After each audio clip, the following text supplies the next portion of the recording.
रहमानिर्रहीम। अस्सलाम वालेकुम व्यूअर्स, मैं हूं हर्बलिस्ट इसहाक फर्रुख।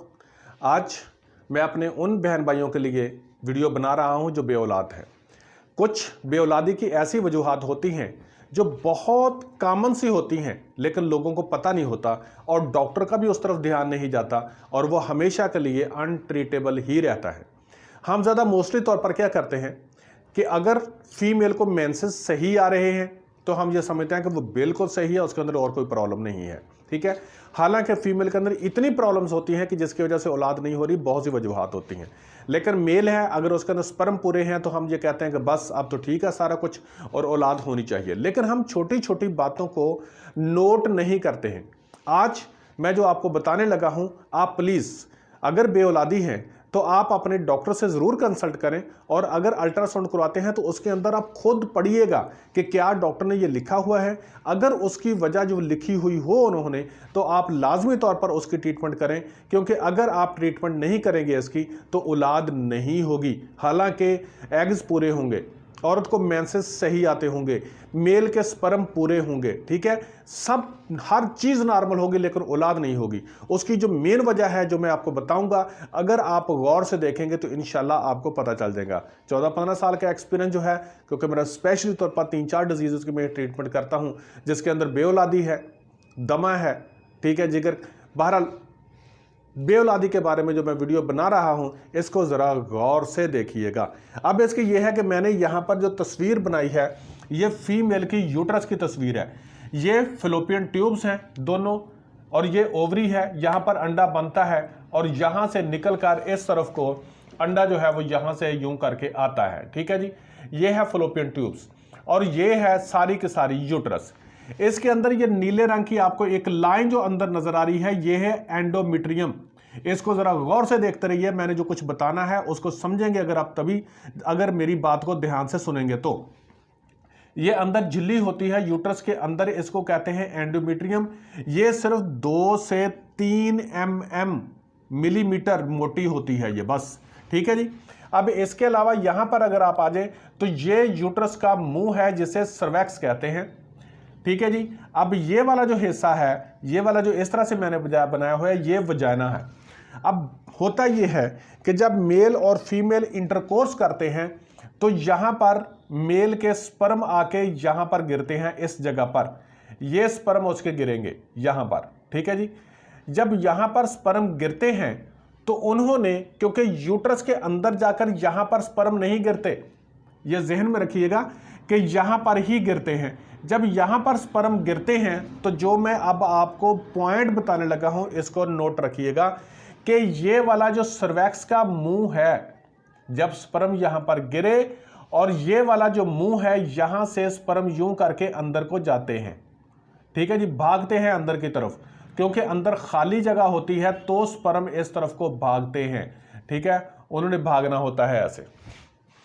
अब होता क्या है, अगर कोई पैदाइशी तौर पर या किसी फीमेल को एक डिलीवरी हुई तो ऑपरेशन वगैरह करना, या किसी दाई ने खींचा तानी की ताऊ उस वक्त, या फिर यूट्रस के अंदर जब सोजिश पड़ जाती है तो उस वक्त, ये 3-4 एक वजूहात नहीं होती, बहुत सी वजूहात होती हैं, जिसकी बिना पर जो मैं पॉइंट बताने लगा हूं वो हो जाता है। वो क्या होता है कि ये वाला जो मुंह है जिसके जरिए मैंने बता रहा हूं, चलो खुला करके दिखा दें यहां से, कि यहां से स्पर्म जाते हैं अंदर, लेकिन जब औरत के इस झिल्ली के अंदर, ये वाली जो झिल्ली है जिसको एंडोमेट्रियम कहते हैं, इसके अंदर सोजिश आ जाती है, तो ये वाली कम से कम और कुछ नहीं, मैं 11-11, 15-15 mm तक मोटी देखी है ये।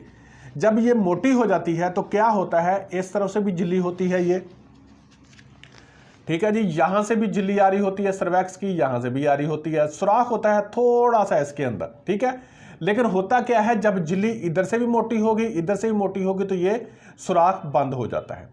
अब सुराख बंद रहा, प्रेगनेंसी नहीं हुई, वक्त गुजरता रहा, तो ये लिगामेंट्स, इसके जो मसल्स हैं यहां पर, जिसने ये यूट्रस को सहारा दिया हुआ है, वो कमजोर हो जाते हैं। तो यूट्रस का मुंह, जिसने सामने यहां पर रहना होता है, इस जगह पर ये मुंह यहां पर रहना होता है, ये यहां रहने की बजाय पीछे की तरफ हो जाता है, और जब पीछे की तरफ हो जाता है तो उसको कहते हैं रिट्रोवर्टेड। रिट्रोवर्टेड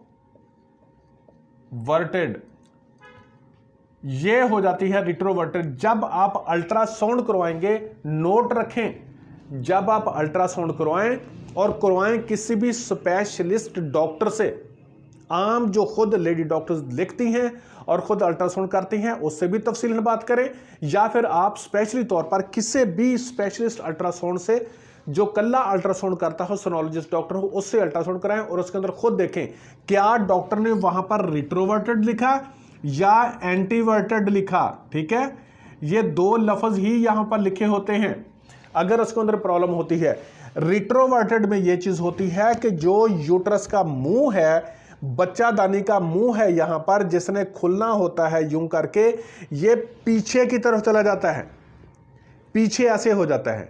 जब यूट्रस का मुंह सामने रहने के बजाय, यूं रहने के बजाय पिछली तरफ को ऐसे हो जाएगा, तो वहां पर स्पर्म उसके अंदर, जब यहां पर मेल डिस्चार्ज हो जाता है ऐसे, तो उसके स्पर्म अंदर ही नहीं जा सकते, क्योंकि यूट्रस का मुंह पिछली तरफ ऐसे होता है। जब ऐसे होगा स्पर्म अंदर नहीं जाते और औलाद नहीं होती। आप ये देख लें कि एक छोटी सी बात जो आप नोट नहीं करेंगे तो कितनी बड़ी प्रॉब्लम होती है। रिट्रोवर्टेड जब हो या एंटीवर्टेड हो, कभी औलाद नहीं होती। यूट्रस का मुंह अपनी जगह पर रहना चाहिए। अब इसकी वजह क्या होती है? मोस्टली तौर पर जो मैंने देखा है उसके अंदर, ठीक है, ऑपरेशन कराया हो या किसी दाई ने घर में केस किया है तो उसने बच्चे को निकालने के लिए खींचातानी की हो, तो उस वक्त यूट्रस के अंदर प्रॉब्लम आ जाए, वो एक अलग बात। लेकिन होता क्या है, सबसे ज्यादा सोजिश होती है कि यूट्रस के अंदर सोजिश रहती है बहुत देर तक। जब उसकी सोजिश का इलाज नहीं किया जाता, यही एंडोमेट्रियम जो है ये 2-3 नहीं होती, बल्कि इससे भी कम हो जाती है, ये मोटी हो जाती है। 8, 9, 7 mm जितने भी देखें आप एंडोमेट्रियम को देखें, नोट रखें कि ये कितने mm की है। अगर मोटी हुई है तो इसको मतलब कि यहाँ पर सोजिश है। अगर ये यूट्रस पीछे की तरफ चले गई है तो आपने इलाज क्या करना है? अब डेफिनेटली बात है कि हम मेडिसिन हम तो और देते हैं, लेकिन मैं आपको ऐसी मेडिसिन ज़रूर बताऊंगा कि अगर आप पंसार स्टोर से भी लेकर खाएं तो इंशाअल्लाह ताला अज़ीज़ आपको उसका फ़ायदा आना शुरू हो जाएगा। एक तो आप खुद बनाएंगे और एक आप पंसार स्टोर से लेकर खाएंगे। जो खुद बनाएंगे वो मैं आपको बता देता हूँ। आपने ये करना है, मलट्ठी लेनी है आपने, सुहागा सफेद और रेवंद खताई। रेवंद खताई ये मलट्ठी आपने लेनी है 100 ग्राम पीसी हुई। ये जहन में रखें कि पीस कर फिर इसका वजन करना है। सुहागा सफेद 100 ग्राम, ये कच्चा ही लेना है, इसको बरिया नहीं करना। और ये लेनी है 130 ग्राम। इसका आपने 500 mg का कैप्सूल जो है वो सुबह, दोपहर, शाम खाने के बाद इस्तेमाल करना है। और एक इसके साथ आपने और ले लेना है खमीरा अब्रेशम हकीम अरशद वाला। ये आपने बाजार से ले लेना है, इसको खाना शुरू कर दें। मैं इसके लिए उनकी चीज़ सेल हो जाएगी तो मुझे कोई नुकसान होना है ना, मुझे उनका कोई फ़ायदा होना है, ठीक है, लेकिन मैं आप लोगों के फ़ायदे के लिए बता रहा हूँ कि खमीरा अब्रेशम हकीम अरशद वाला वो मसल्स जो सोजिश रह कर कमज़ोर होकर यूट्रस का मुंह, बच्चादानी का मुंह जो पीछे को ले गए हुए हैं सोजिश की वजह से, जब वो सोजिश उतरती जाएगी तो इस बच्चादानी के अंदर ताकत देने के लिए, दिल को ताकत देने के लिए, अंडों को ताकत देने के लिए खमीरा अब्रेशम हकीम अरशद वाला या दुआउल मस्क बारद जवाहरदार वो इस्तेमाल करें। आधी चम्मच सुबह, आधी चम्मच शाम दूध के साथ। तो इंशाअल्लाह ताला अज़ीज़ अगर आपकी यूट्रस रिट्रोवर्टेड हुई तो इंशाअल्लाह ताला अज़ीज़ ठीक हो जाएगी। Thank you so much. Video लंबी होगी हो तो मैं माज़रत खा हूँ, लेकिन मैंने कोशिश की है कि मैं तफसील से आपको सब कुछ बता सकूँ। Thank you so much. Next video भी बेऔलादी पर होगी। अल्लाह हाफ़िज़।